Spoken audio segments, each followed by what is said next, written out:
इंस्टाग्रामवरती जवळपास 1 ते 1,500 लेकरांच्या बारशाच्या घुगऱ्या खाऊन आल्यानंतर मला कळले की आजकालच्या आई वडिलांना लेकरांची चित्रविचित्र नाव ठेवण्यामध्ये एक वेगळंच थ्रिल वाटायला लागले. मी आज एका लेकराचं नाव बघितलं, प्रेग्नेंश.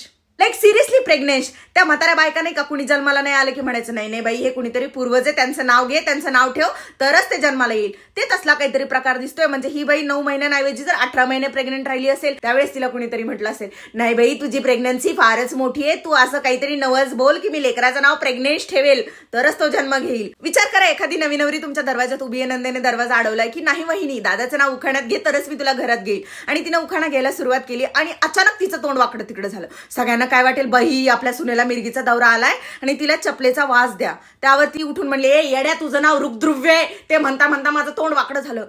तर काय राहणार आहे तुमच्या नावाची शान, रुगद्रुव्य. मलाही म्हणता म्हणता माझी जीभ जी आहे ती वाकडी झाली. आज एका पोरीचं नाव बघितलं मी, त्रिधा तिरपीट उडाली म्हणता म्हणता माझी. एका पोरीचं नाव बघितलं मी, यशवी. खाली एक जणांनी कमेंट केलेलं होतं, पिशवी ठेवा बडी छान आहे.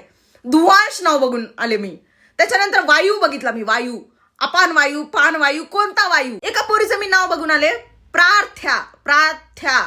कुठल्या तरी एका य वरती रफार दिल्यानंतर यांना असं वाटतं हे काहीतरी भारी नाव होणार आहे. एका पोराचं नाव बघितलं मी, प्रिश. एका पोरीचं नाव बघितलं मी, आर्ना.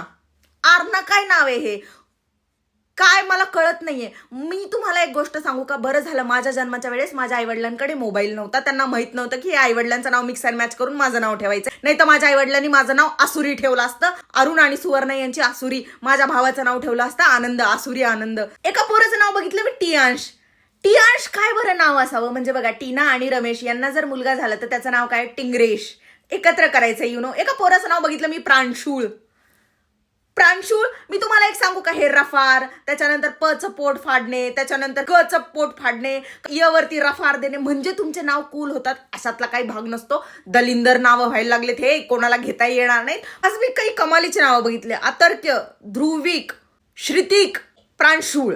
हे असले काहीतरी विचित्र नाव मी बघून आले. मला या सगळ्या आईवडिलांना सांगायचं की मराठीच्या बाराखडीमध्ये भरपूर असे लेटर्स आहेत, त्यांना जुळवून तुम्ही छान नावं क्रिएट करू शकता. आणखी एक गोष्ट की पचं पोट फाडणे, त्याच्यानंतर य वरती रफार देणे, एकाला एक जोडणे, म्हणजे तुमची नावं कूल होतात अशातला काही भाग नसतो. तुम्ही येडे दिसतायत, तुम्हाला मराठीचा अभ्यास नाही हे दिसून येतं याच्यामध्ये.